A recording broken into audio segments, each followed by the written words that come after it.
Call the meeting to order. Roll call, please.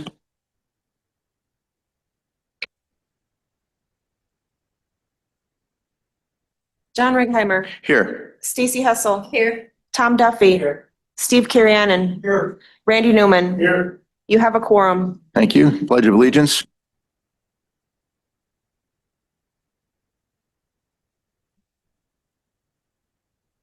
The republic for which it stands, one nation, under God, indivisible, with liberty and justice for all. Would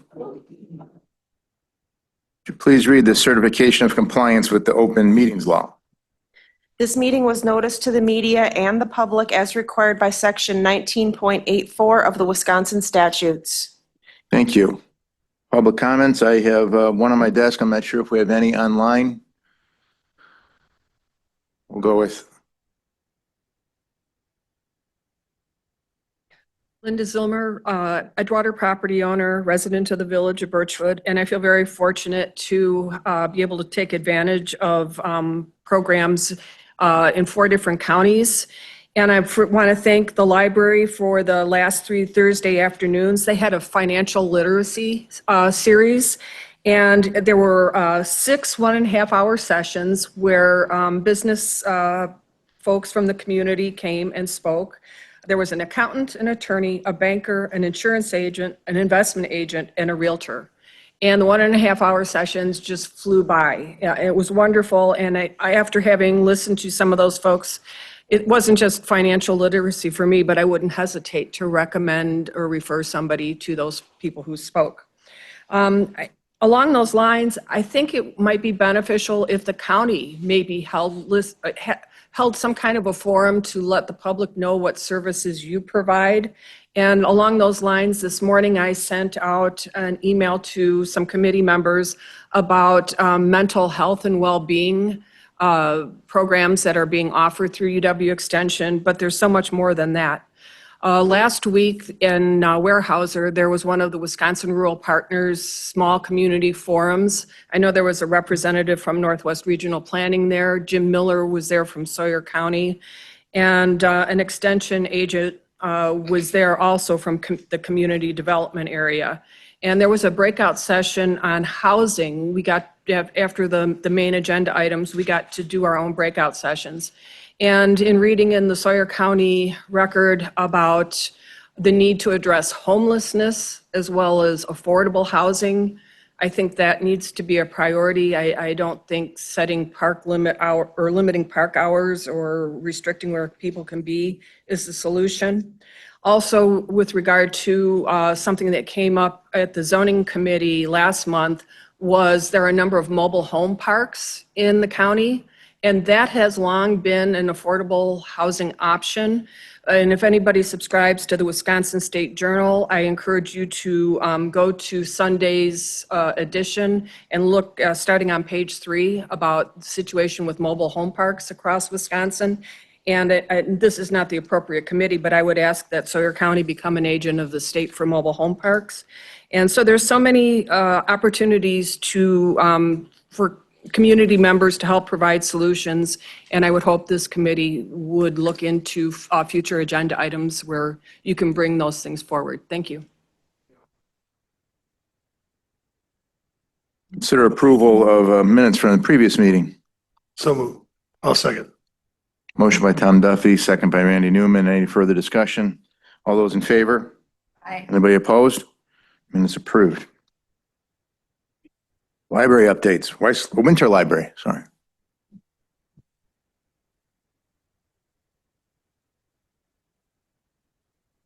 Good morning.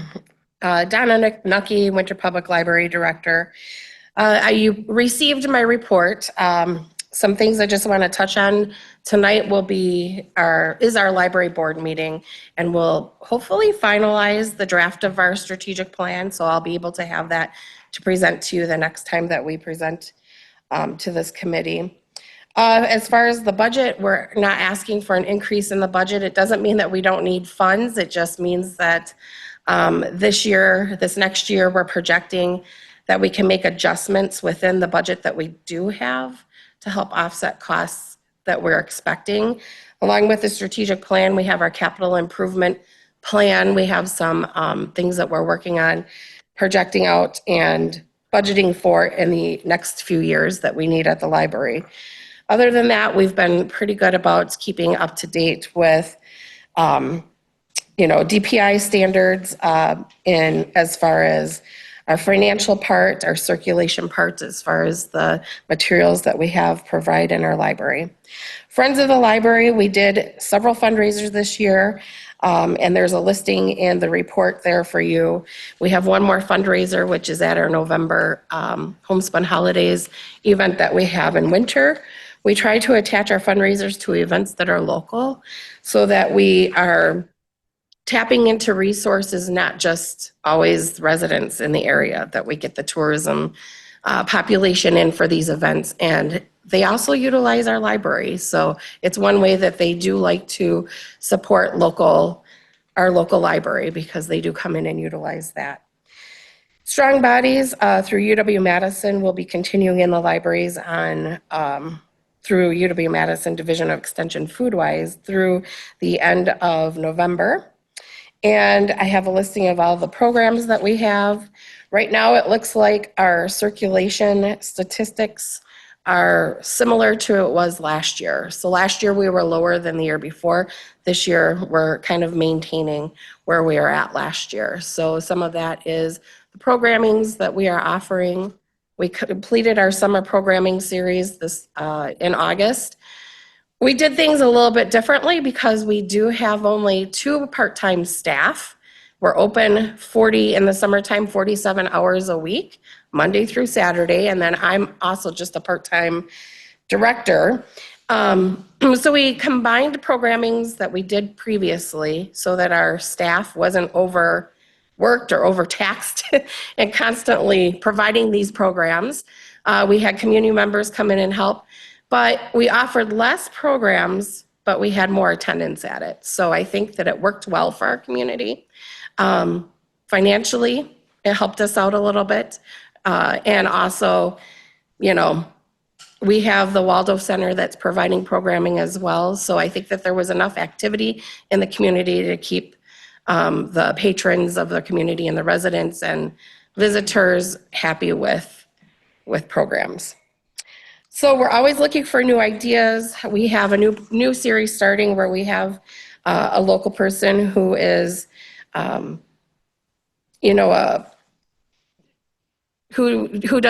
plays the ukulele and goes as part of the ukuleles that play around here. But she would like to provide beginning lessons. So we have opportunities where people can come in and participate in programming that local people would like to present at the library and use the library space to do that. And that's about all I have, other than we're just keep chugging along. We're very thankful for the funding we do get. I know that you'll be hearing from the library at the public hearing next week. But we did have, I know you're going to ask Tom, or maybe you won't, but we did have our big harvest at the end. We had 32 youth from the school come down. We harvested the garden, and then they were able to sample some of vegetables from that garden, but also vegetables that weren't grown in our garden, but were uniquely grown in somebody else's master garden, so. Okay, thank you. Weiss Library.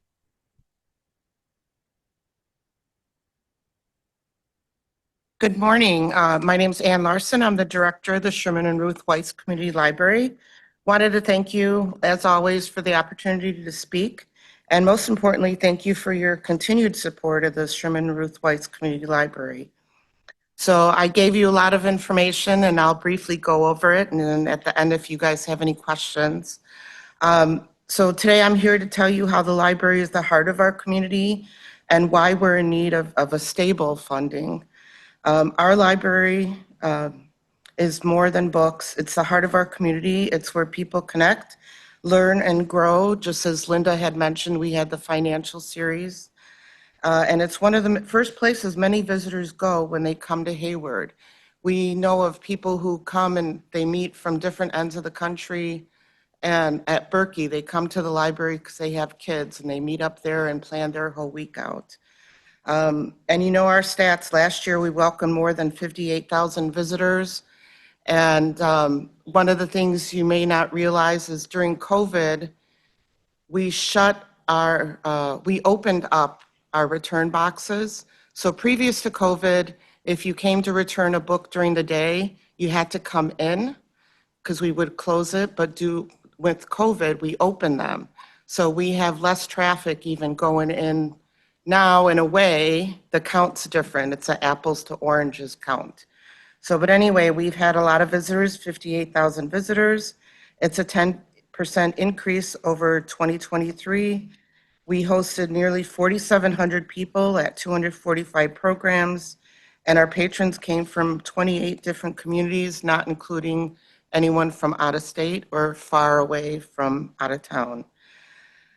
The numbers for 2025, as you see, are just as strong. Our Libby numbers have increased. And one of the things that our patrons and just visitors that come to this area to meet their needs, I'm applying for a grant to purchase additional study rooms. And that's because every day we see people searching for quiet space with strong Wi-Fi for meetings, telehealth appointments, personal work, schoolwork. Study rooms are also essential for students taking online classes or completing tests, and the demand continues to grow in the area. We feel that even with the lumber exchange opening soon, the need will still be as high because our space is free. There will be no charges or anything like that. And our spaces are free to the public. So, and you all know I showed you the last time that the library provides an incredible return on your investment, on the county investment. The ROI is nearly 10 times what you invest. And in addition to serving the public, we contribute to local economy because we have to pay for our own items. We have to hire local contractors, like for snow plowing, maintenance, etc. We offer many early literacy programs, free internet and computer access, job and technology support, and safe, welcoming spaces for all ages. Our staff spend a lot of time helping patrons navigate tech needs, from unemployment forms and tax filings to printing a return label or accessing vital online services.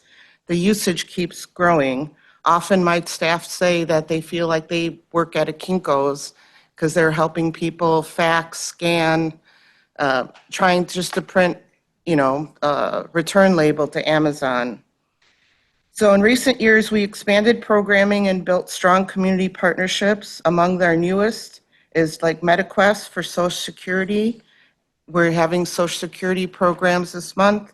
And next month, we'll have some Medicare information, especially helpful for the local area. We are also partnering with Justice Point with a monthly bingo program to encourage socialization, ADRC, the Hayward Food Shelf. We're talking about a possibility of us being maybe a point for handing out the food for kids during the summer. LCO Boys and Girls Club, Hayward Community Schools, 4-H Scouts, the Sawyer County Historical Society, and many, many more. I sent it later, and you have a copy of our summer reading program. It did increase drastically, especially the schools did not hold summer schools, so we geared ourselves up to have more activity at the library, and we did. You can see that the participation increased and the amount of minutes that people read increased also. Our tween and teen program grew so much that we're now hosting separate clubs just for them. So we feel that's a special niche for them. We want to give young people who don't always have a place to belong to a safe and welcoming community of their own. Oftentimes, a lot of these kids aren't into sports, into volunteering. We try to have a safe space for them. So currently, Sawyer County provides just over half of our operating budget. And that was back in the city of Hayward due to low tax base, stopped providing direct funding in 1995, making us the only library in Wisconsin without municipal financial support. While the city does provide administrative help, the gap in funding is significant, as you can see with the chart that I gave you. You can see what we make up in fundraising and in donations. That gap has real consequences. In 2022, we had to cut hours just to stay within the budget. Our full-time equivalent staff have dropped steadily. That's where you add all the staff up together. The only full-time is back in '22 was Molly. I wasn't completely full-time because we couldn't afford me to go to 40 hours. But anyway, back in '22, we had to drop FTE from 6.63 in 2011 to 6 in 2021. And now in 2024, we had 5.0. So yet our staff are busier than ever, serving more patrons, running more programs, and providing more one-on-one help every single day. We've also had to eliminate our student worker position due to budget constraints. Staff salaries lag far behind the local market. For example, I had a staff person who I can only give them 10 hours a week. They had to get additional part-time to support herself and her child. She was getting $17 as a cashier on Main Street, whereas we're $15. So while our staff, they need to be skilled in technology and public service, earn a lot less. In my 17 years here, staff have not received a cost of living adjustment. And despite these challenges, our staff continue to be resourceful and careful with every dollar. We reuse supplies, print on both sides of the paper, and even upcycle items for our craft kits. But thrifty habits alone can't cover the gap. So our public donations in 2024 made up about 25% of our budget, but those contributions are declining. We've got, I gave you the little handout. People are often confused. We've got great people advocating for us. That's the Friends of the Library and the Hayward Library Foundation, and then the library. A lot of times the public gets confused between the three, and I made up a trifold to help explain that to the public. So without additional support, we may have to dip into our capital improvement fund just to keep the doors open. That would leave us with no cushion for critical building repairs. And lately, it seems as soon as I turn around, something else needs to be repaired. Just this summer, we dealt with restroom plumbing, automatic doors, air conditioning units, and we've got upcoming repairs on doors again. The grout with the tile in the library trail and bridge pier, and a full remodel of the men's restroom. I was hoping that with our library pier and bridge, I had asked the National Guard to possibly help us do the tightening of the helical piers and the shifting of the piers also, but they couldn't even think about doing ours until 2028. And just how often the public uses the piers and the bridge, it's critical for us to maintain it. So that would be about $10,000 to $12,000 about. So the Hayward Library Foundation is also working hard. Since 2011, they built an endowment fund of $1 million toward a $2 million goal. This year, they granted in 2025 $32,000 to the library and hope to eventually contribute up to $80,000 annually, but that would be after that they have $2 million in the endowment. But their annual fundraising of $20,000 that they had at the William Kent Kruger goes into the endowment fund. It's not the library. A lot of people were confused with that with the William Kent Kruger event where they raised nearly $20,000, that it went directly to us. It goes into the endowment, and we just get the endowment money. So today I want to leave you with the message: the Sherman and Ruth Weiss Community Library is the heart of Sawyer County. With your continued support, we can keep it strong, not just today, but for generations to come. Anybody have questions? Thank you. No, I do have some questions. I've probably asked these before in previous months, but, so circulation wise, the top three, Town of Hayward, Bass Lake and City, that looks like it represents about 44% of the circulation. None of those three, so it's really their library more so than the county's, but how, none of them give anything. I know the accounting piece, which I don't recognize as really giving anything, but I guess it's a nice to do, but it's not financial, saves you maybe a little bit. So they don't, what is their answer when they're just like, no? Well, part of it is if they would contribute a set amount, we would have to become a multiple municipality library and to go into an agreement with that. And then they would have to agree on what monies that they would fund. So you would have to get the city, the town of Hayward, say, town of Lenroot, and that all to agree on a contract to provide money to us. And then the other thing though with that is if you are above a 6,000 patrons or 6,000 population, technically I would, the next director, because I would fall under a grandfather clause, would have to have their MLIS, Master in Library and Information Services.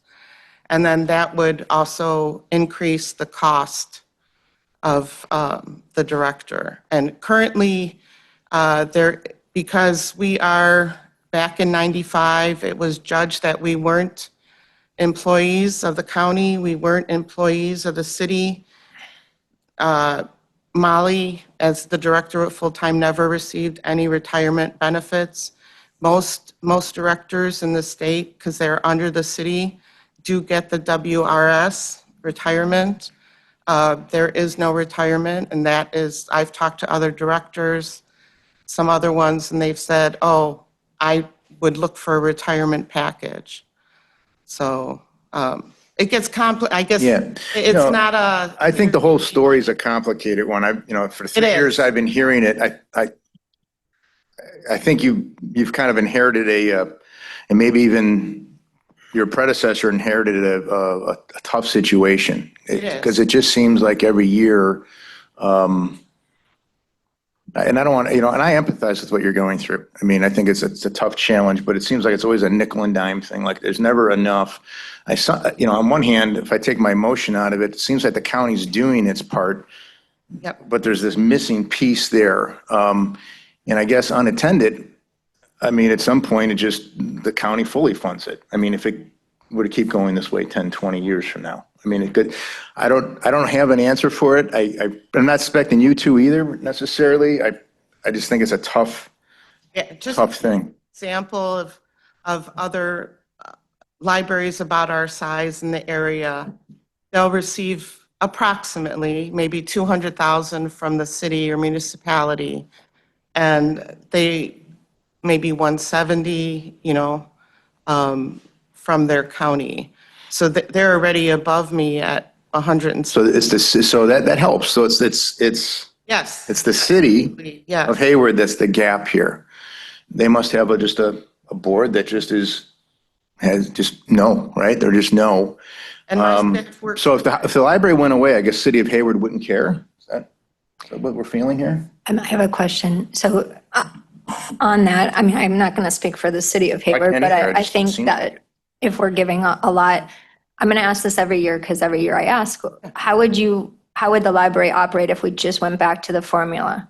So that's where I get confused with the additional ask all the time because it's already way above the formula. So you would have to go to the municipalities, and I thought that that's what was occurring last year. Yep. And then now it's an additional 45,000 that you're asking for. So that's where I struggle with. If you went back to the formula and budgeted the library, what would that mean to your library? Would that just mean that you just focused on books and not programs? Do you just focus on books and not the free giveaways? What does that mean? So our free giveaways in our program is all by donation or from the Friends of the Library. I don't have anything in there in my budget for programming or anything like that. So that is all that's where we have the toilet paper and somebody donates tissue paper and we'll make a craft out of it. The Friends of the Library donate a lot of that money to us for that. And if we would go down to the 130, or say if you were at 100% about, I think it's about 160, 170,000, 170, we'd probably have to cut hours. We have in coming out of COVID, during COVID, we also cut our hours. We used to be open 10 to 7 or 10 to 8, Tuesday, Thursday. We are now just 10 to 7, and on Saturdays, we were 10 to 3. We're only 10 to 1. So we would have to continue to cut that way, and we'd have to cut staff, which is the last thing I'd want to do because I love my staff. They're great, and they deal with a lot of different things that public libraries have to deal with. So, and going to the different towns, I have been doing that. To ask them for a specific amount would be that what I would have to go in with a municipality agreement with them, with the city of Hayward, town of Hayward. The same thing Donna does with winter, correct, Correct. Donna? Correct. Okay. Yeah, and that would take maybe, about a year or two, I would think. I do have to say though, with our joint agreement though, we don't have a dollar amount that municipalities have to Okay. give. Because I believe, and it maybe DPI statutes have changed, but they couldn't put in how much they could give you. But they would say, yes, we take ownership. And so when I go and do, right now I'm doing my municipality meetings with municipalities that are part of our joint library. And they budget in there. But before, and I do want to say before, we were a joint library, I'd still visit those municipalities, and they would give funds to the library, and it would fall under like a civic educational thing. So even though we weren't a joint library, they could give something. Right. So Thank you for clarifying that. So, because what happens, it seems like every budget year, I love the library, my grandkids love the library, but it becomes the county doesn't care about the library, even though the other municipalities are not giving. And that's what I struggle with is the county does care about the library. Otherwise, we wouldn't be giving the additional over the formula. But when people come in here and yell at us about not loving the library, I'm like, well, how are you operating if we only gave you back the formula? So that's where I just want to clarify. Well, So I want to continue visiting the towns. And part of it is what I asked earlier is a stable income. When I sit in my office and figure, okay, how can I even, maybe at the end of the year, if we didn't have the capital that we have saved for capital improvements, I might have to let them go next year because I won't be able to pay them. And you don't know from year to year, almost. I mean, we've got a bunch of capital improvements that we need to do, and we're going to be using the capital funds that we have saved. And then we're hoping to use some of the additional 35 or 45 ask from the county. So, and yeah, it just gets tough. So, to that point, Stacy, and I think to this board, that's going to come. It comes every year. Be a lot of people in that audience. And I guess if I'm them and I'm interested in libraries like they are, I'm doing the same thing because it's effective. And the board, my experience has been it usually buckles at the end of the day. So that leads me to my question. I think I know the answer. So if we just met what the library was asking for, that's just an increased tax, right? It's not taking from something else. Correct. The library levy is outside of the levy limit, so it would go on taxes. It would not affect. So it would just be, in essence, it would be an increase in taxes to every taxpayer in the county. If I'm arguing against that on their side, it's meaningless. That's what's going to be said. And I guess if I was pushing back on that from the other side, I'd say, well, at what point do you say no? I mean, do you say yes to everything and then eventually it does become a real thing? Is that really the issue here? Because I'm just calling it like I see it. I mean, every 3 years, it'll come up at the end. I know exactly, I won't name the names, who's going to say it, and it's going to pass through. And then I look like the bad guy, and I'm not against libraries, but I'm just trying to think through the whole of what it means to the county. And frankly, I don't want to be the curmudgeon if it doesn't matter. I'm kind of saying no on principle, but sometimes I don't like being the bad guy either, but I don't know if there's any comments here. Do you guys see the same things, or we'll just move on because I guess we're getting more into an editorial then. Like I said, it's outside the levy limit, so it doesn't affect what we do. The reason I've recommended less than what they're asking for is the principle of our county departments I've asked to tighten their belts up a little bit because we've gotten into a little tougher budget situation as well. I mean, we all are. Money doesn't increase like expenses do. So for me, I have a hard time, even if it doesn't affect our departments monetarily, to give the whole amount Right. when we're pulling back internally. That, to me, isn't a good look as the administrator. Understood. Any other? Thank you. Go ahead, Steve. Yeah, as far as your capital needs, do you have a pretty good handle on what they are going forward, do you think? Yeah, I had given you our capital improvement, and I can send another copy. It seems like every so often we have to shift it around. Yeah, the bathrooms, I mean, even the carpeting is original, and with how many footsteps go on it every year, the cost isn't almost that much of the carpet if you think about it. It's moving the books and getting movers in to move everything. Yeah, there's quite a few capital, and every time I turn around, there's something. The other day, the door for the ladies' room, the button got fixed, but then they said, oh, you need to call in a specialist for the handicap because that needs to be fixed. I literally just sat down at my desk and someone said, now the water fountain or bubbler is broken. So, and then the other Friday I walked in and another air conditioner just went out. I think that it went out. I had to shut it off completely because it was running without the fan running and burning out and hissing. So I think I have a handle on it, but it seems like every time I turn around, I have to go to the board and say there's another thing we need to have fixed.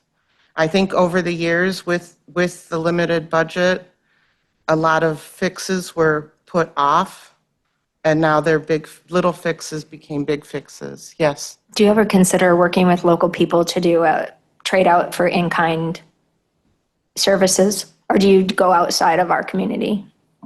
I have put out there to ask people for help, and they often do help us. But after a certain amount of where my hand is out there every day, and they need to make their living too, especially if they're local. Yeah, I do go out and ask, Stacy, but it's limited to, my board wants me to have a volunteer do the lawn mowing, but they would have to take the insurance, and then how do I reliably have reliable lawnmowers and that I'm not worried that the person's going to get hurt? Yeah.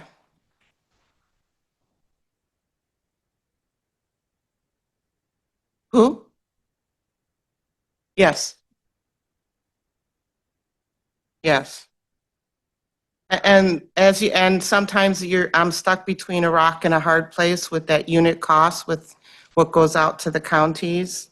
Is if I watch my pennies, which is the top, but my circulation goes up, there's my unit cost going down. So, and that's what we try to do, is watch what we spend.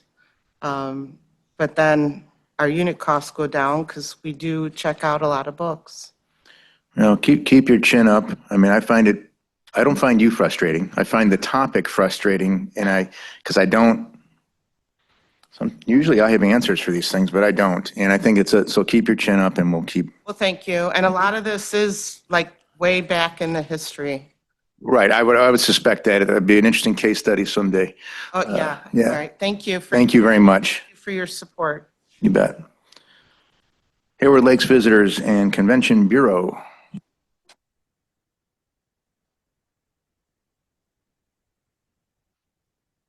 Good morning. morning, Mindy Simons, Hayward Lakes Director.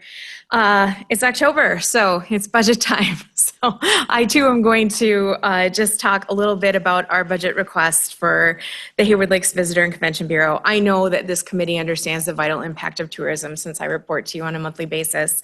But just to give you a review of some of the hard data that we have to support this. In 2024, Sawyer County Tourism generated $151 million in economic impact. In 2024, Sawyer County Tourism generated $10.5 million in state and local taxes. In 2024, Sawyer County Tourism supported 960 community jobs. In 2024, without tourism, each Wisconsin household would pay an additional $678 in taxes.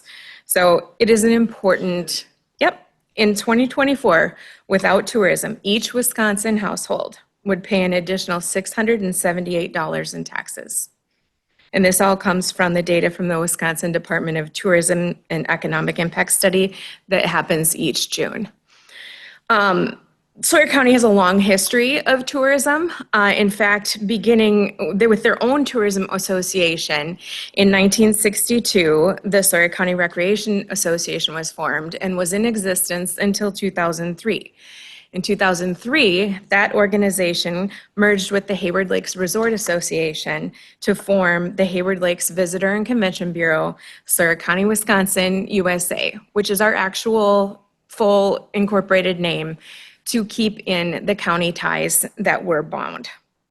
In 2017, the County Board of Supervisors passed Resolution 2017-52, encouraging municipalities within the county to establish room tax for purposes of funding the HLVCB. Since that resolution has passed, there have been only 3 municipalities that have since entered a room tax ordinance. So when someone tells you that the county passed this ordinance saying that the municipalities should fund us, it has only happened with 3 additional municipalities since 2017. So each of these contracts with each of the municipalities has a renewal date, and these funds are not always guaranteed. Of the 21 Sawyer County municipalities, 6 have a room tax ordinance. 4 of these municipalities contract with the HLVCB, and only 3 have been added since 2017. So the town of Lenroot, they actually contract with the Nelson Lake Resort Association. The city of Hayward gives their room tax to the Hayward Area Chamber. The town of Hayward has been funding the HLVCB since 2005, so prior to the county enacting the ordinance, and they give their 70%. The town of Hunter began in 2018, and they split their 70% between the HLVCB and the Lake Chippewa Resort Association. It's a 60-40 split. The town of Bass Lake entered their room tax agreement in 2021, and in 2022, the town of Round Lake joined on as a room tax coordinating with us.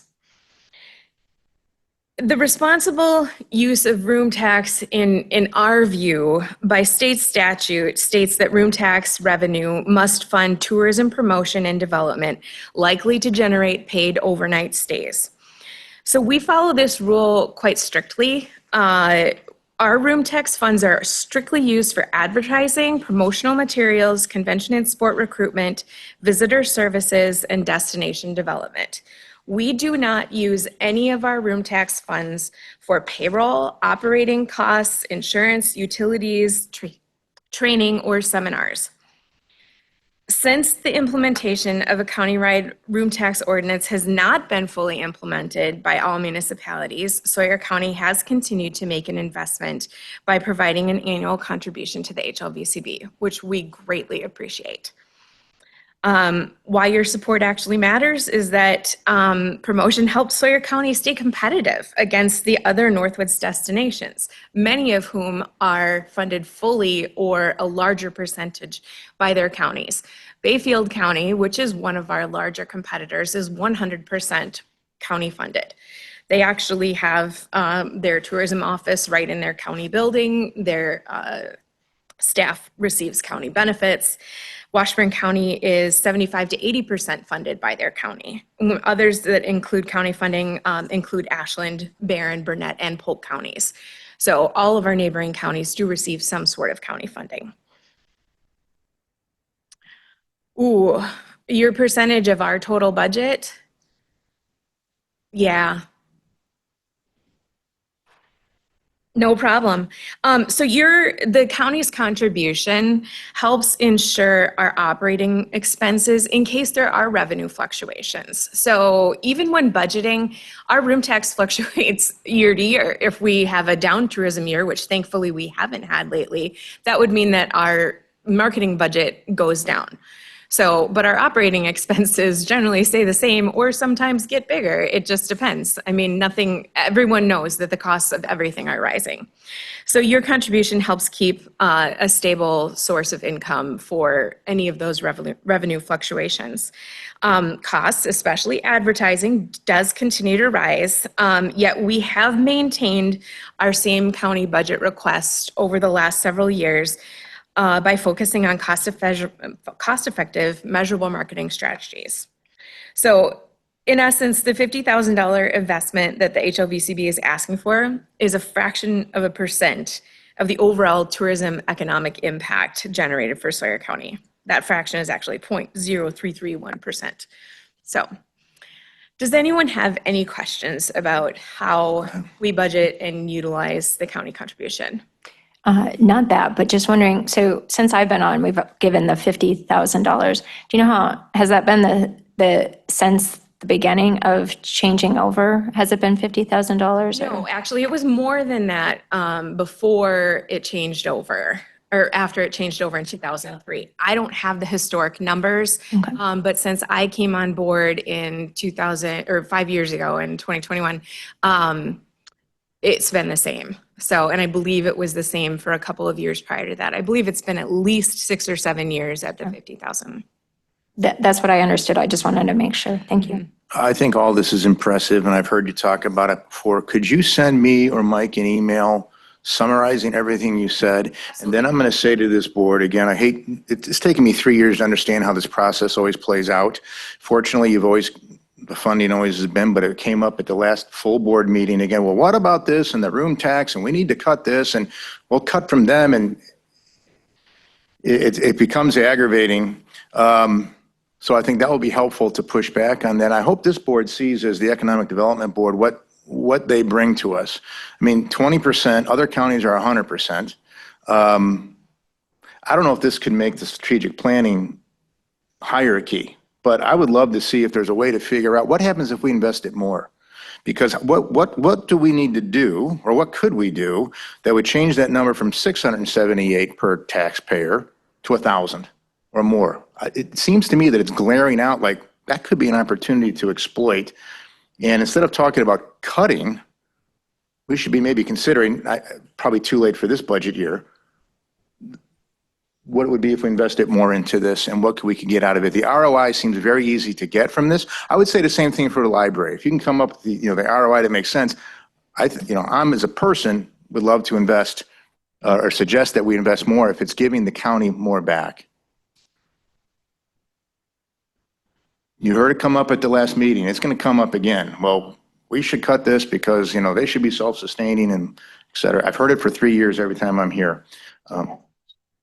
Sorry, Steve, go ahead. You said 678? Yes. Well, that's Wisconsin-wide. I'm just curious if there's a county breakdown in there. There's not a county breakdown on that. That is one statewide number that we get. Yep. Good. I thought that was county. Okay. For the whole state. What could we do to figure that out? Seems like we should be able to do that. That one I don't know the answer to. I mean, we're getting visitors equal taxes, which we collect, correct? Sales taxes. I don't know that there's a way to differentiate between tourism sales tax and regular sales tax. I don't know that. I think it's the age-old question that we all know that tourism brings in a fair amount of sales tax. Well, we know we could figure out, we could guesstimate a baseline. We know peak summer, Berkey, and see what that variance is, unless you're, Well, yeah, if you look at my sales tax report, it varies in the summer well, months. they're exactly right. And then It ebbs and for flows. Berkey as well, so yeah, Correct. that you could impute some revenue attributable to tourism there. I would beg to guess that it's even higher. Well, that's a statewide thing, but I bet you the number would come out very positive. It's just a way of confirming that. So Right. that's all I have to say. Jobs number is county specific, that we support 960 countywide jobs with tourism. So, can I ask you a question? Do you feel that it would be beneficial for the finance committee to hear this report on Thursday? Yes. You're good. Can we get it on Thursday? I'm prepared to talk in public comments if Maybe just 3 minutes then. Yeah. Okay.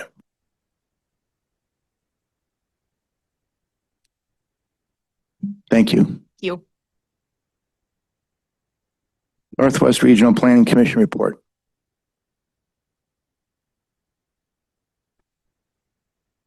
Hey, good morning, everybody. It's been a while since I've been here, so I thought I'd just stop by and give a brief update on some of the activities that the commission is up to.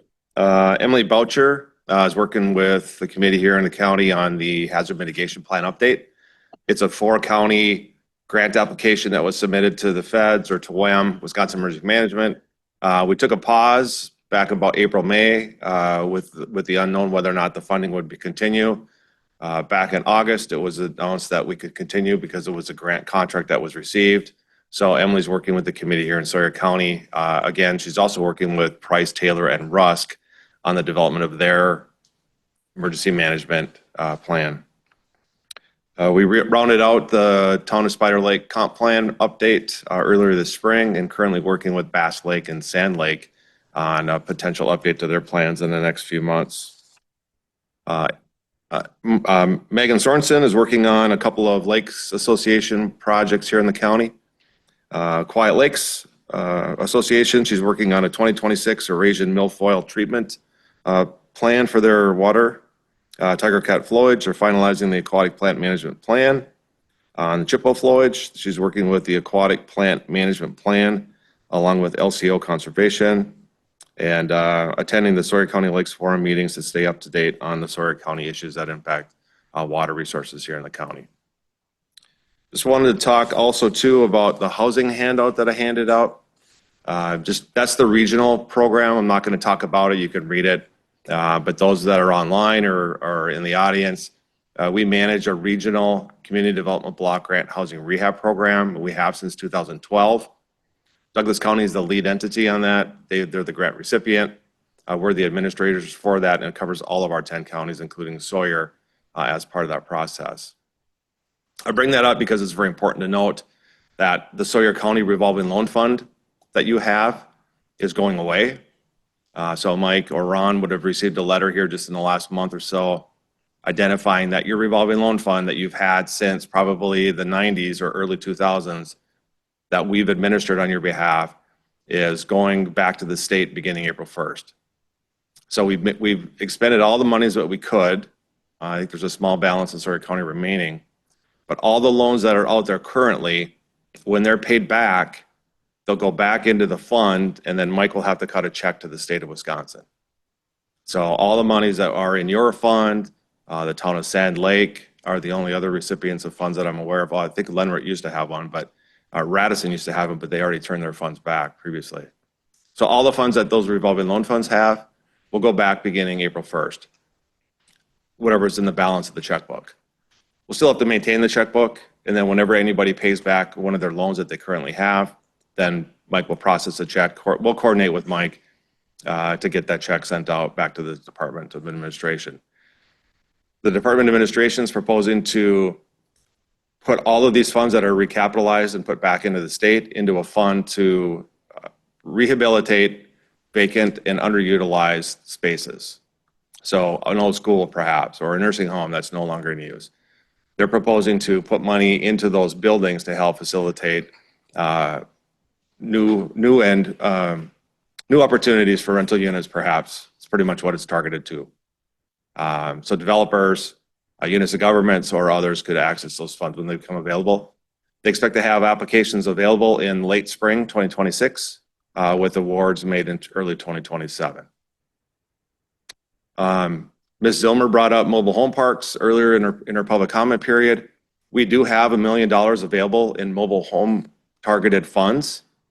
They're available for residents who live in a mobile home park, have a leaking roof, have a structure that's really non-livable. We can potentially make applications, they could potentially make applications to this fund, it's $1 million, to actually repair the home and or replace the home. It's not a grant, it's actually a loan, a long-term loan. The tenant of the building would have to actually pay back monthly to the fund to pay for the improvements. So whether it's a rehab and or a new structure, there's a payment plan. We haven't done one yet. We just received the funds a few months ago. So we're just now trying to figure out how to implement the dollars. A lot of times, folks that are not always, but individuals who would be eligible, again, these are targeted to 80% or below the county median household income, right? They're already stretched oftentimes, and having to take on a new loan. They might have their mobile home already paid for and they're not making a payment. They may have difficulty in actually accessing the program because of the repayment plan that would have to be instituted for that. So that's new to us. It's new to most folks, but just wanted to bring that to your attention. Is that directly with Northwest Regional Planning Commission? It's under the regional fund as well. It's not listed on this information sheet that I provided you, but it's not directly to us.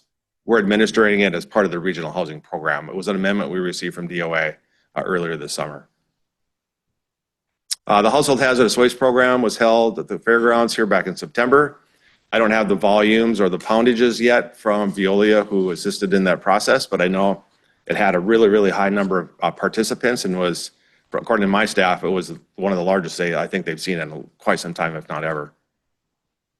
On the economic development side, before I move to the next one, we just received a SBA microloan for $300,000 from SBA, Small Business Administration. It's not a $300,000 grant. It's a loan. We still pay it back over time. This is the fourth loan that we received from SBA since the mid 2000s. So we're about $1.1 million of loans that we received from SBA. And those funds are used to provide technical assistance on the pre-side, before the loan and after the loan.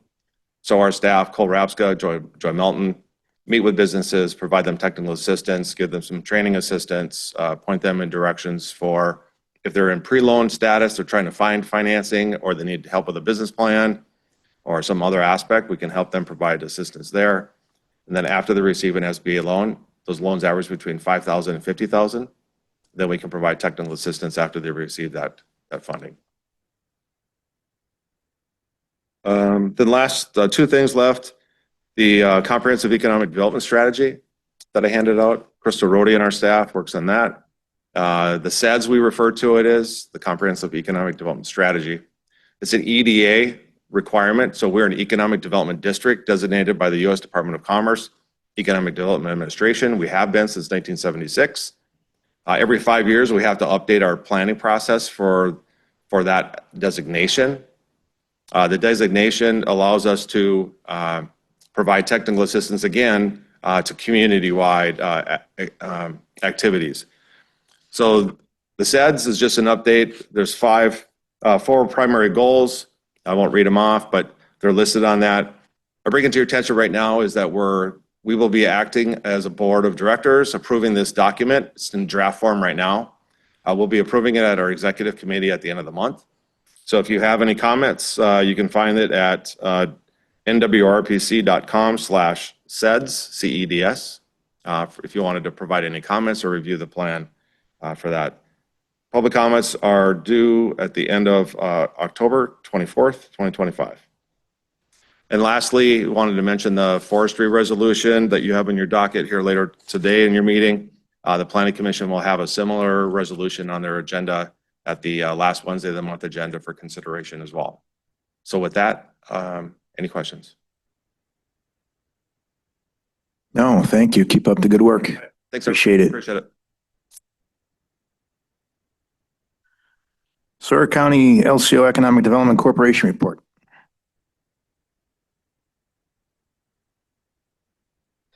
Good morning, Adam Lamore, Sawyer County LCO Economic Development Corporation. Happy fall, beautiful weekend. It was crazy. If you didn't notice, it was all over. So with Apple Fest and Cranberry Fest, it was a good weekend. So a couple things. Working with private contractors on some housing stuff with the Department of Administration grant. There's $2 million that can be allocated as a match between a nonprofit, or should I say like a municipality, and a private contractor. So I'm trying to get a marriage together and get something done in Sawyer County. Part of that challenge is we have till October 31st to apply for that. So that's one of the things on the docket when it comes to housing. The Homes Project, if you drove by the site out on 77, building is coming along actually on par.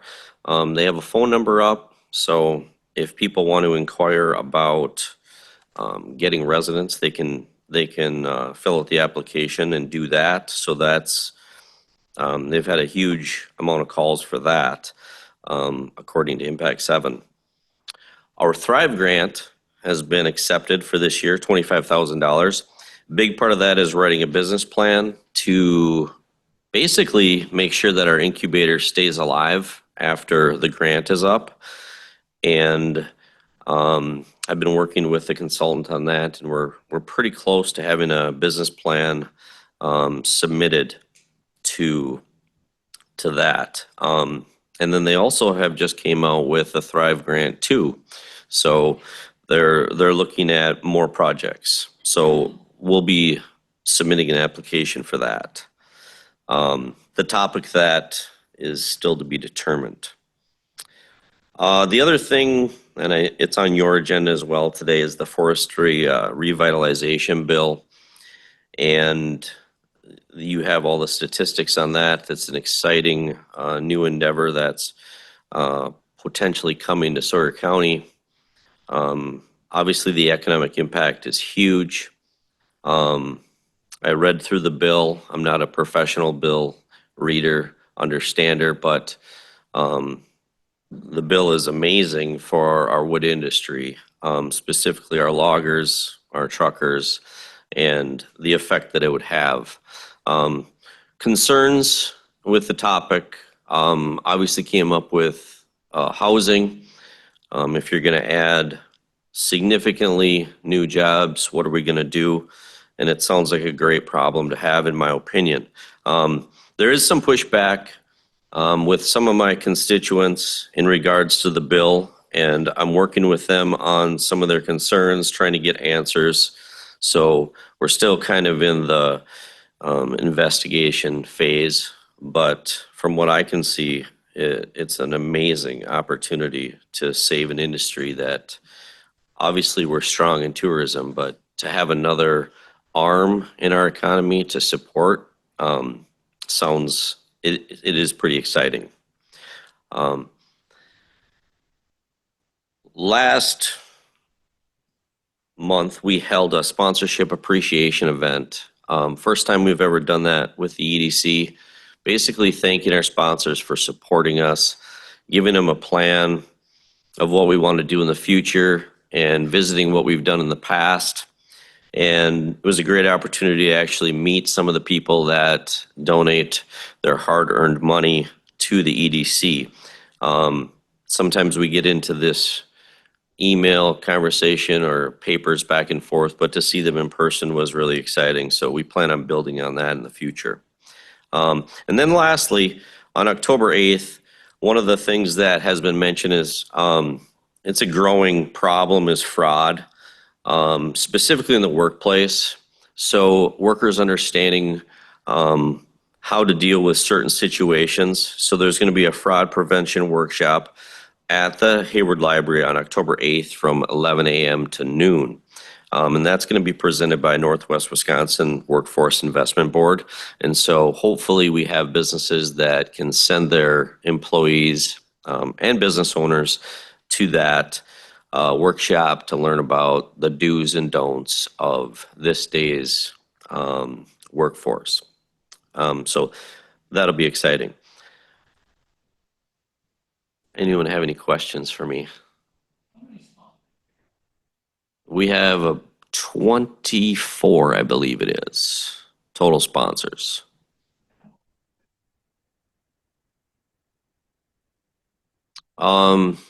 Stacy can probably answer that better than me, but it's still an unknown. Yeah, that's right back at you. I know your state, but you're connected. We're just going to raise it ourselves. There you go. I think we're good. Keep up the good work. Thank you. All right, you guys. Have a good day. You too.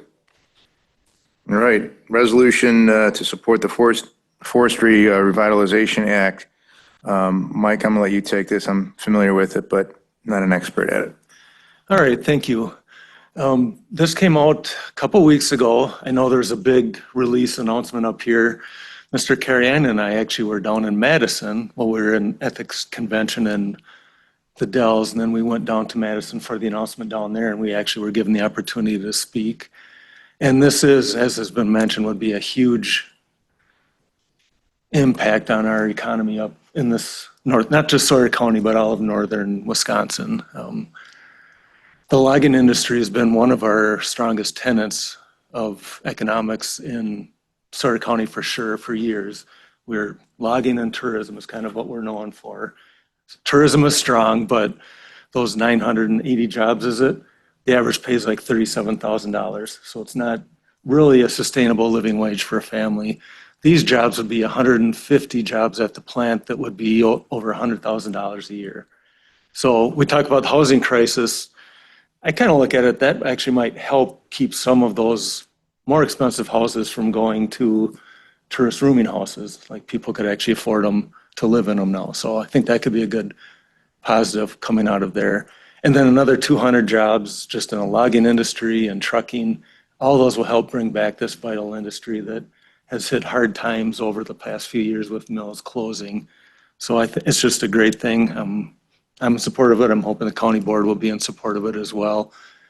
It, put forth by two people from up here, Senator Filskowski and Representative Green are kind of co-sponsoring it.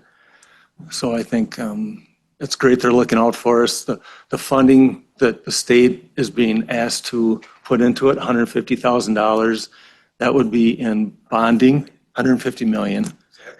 Yeah, in bonding, but the repayments will come out of the forestry account. Their annual growth is projected to cover the cost of that. So it's forestry funding forestry, so it's a win-win that way. It's also a win-win because representative senators from the south can support it without really costing them anything. Like they can give, the north doesn't get much. This is something the north could get, and it doesn't really cost the people from the south to give it to us because it would be forestry funding forestry. And when we got back from speaking, Senator Filskowski was speaking at one of the sessions I went to, and at the end of her session, she mentioned this act that was coming forward, and a lot of people cheered because the session that we were in, it was, a lot of it was, these are the problems, there weren't a lot of solutions. Well, this is actually offering a solution for up north to boost our economy by further diversifying our industry, which would be very helpful up here. So, any questions? If this goes through and successful, I mean, is there capacity, whether it be here or elsewhere in the north, to do more of it? Or is it like one and done? Like this is, has that even been talked about? I'm just curious out of. There are two other sites in the making, if that's what you're asking. Okay, so it could be One in the bigger. Duluth area, one in Ontonagon, Michigan. Oh, okay, So fantastic. there are already plans for two additional sites. Any further questions?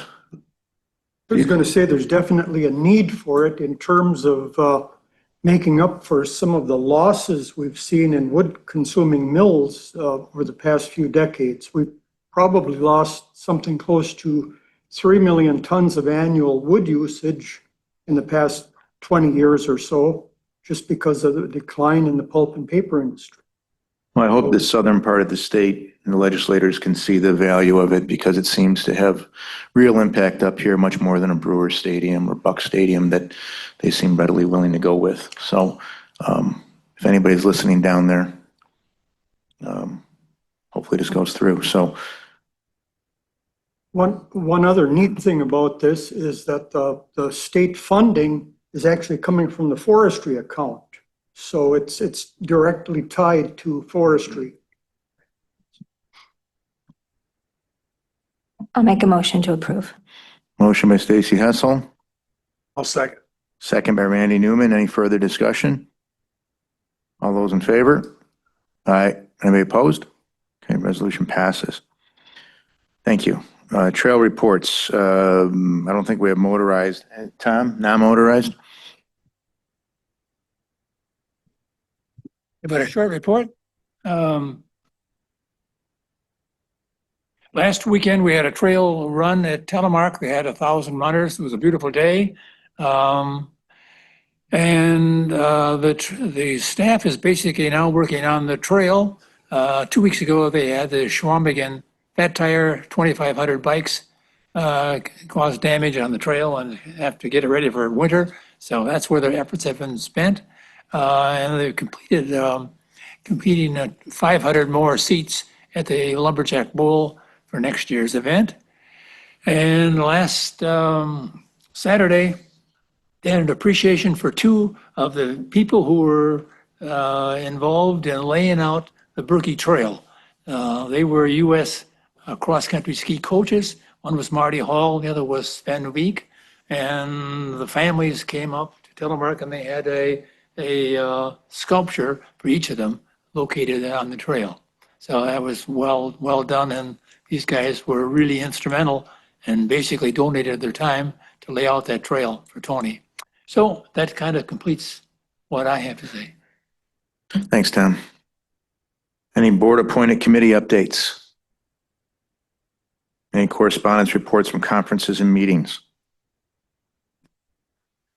I was going to ask, it's 2 months ago or so, we moved that Apostle Island support. What happened to that?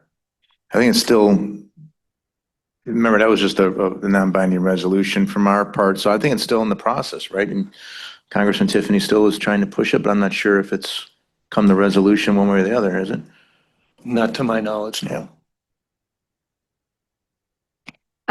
So in the month of September, it was suicide awareness. Mrs. Elmer brought up mental health. We did a walk in winter and we had 40 walkers and raised money for the winter school. And then that was on September 20th. September 26th, we did a walk at the Hayward High School for the Hayward and LCO schools. That money all stayed locally. We had 162 walkers at that walk. So then it was given to each of the schools, and that will be used for suicide prevention within the schools. So it was a great community turnout and support for the suicide prevention efforts in our county.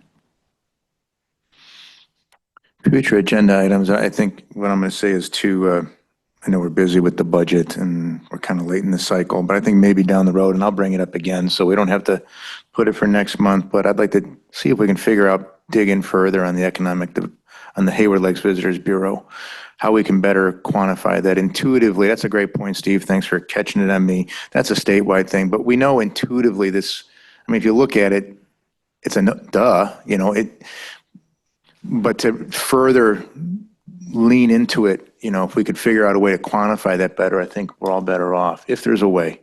Sometimes where there's a will, there's a way, but we'll see. So I'll bring it up again down the road. And with that, we'll adjourn. Thank you, everybody.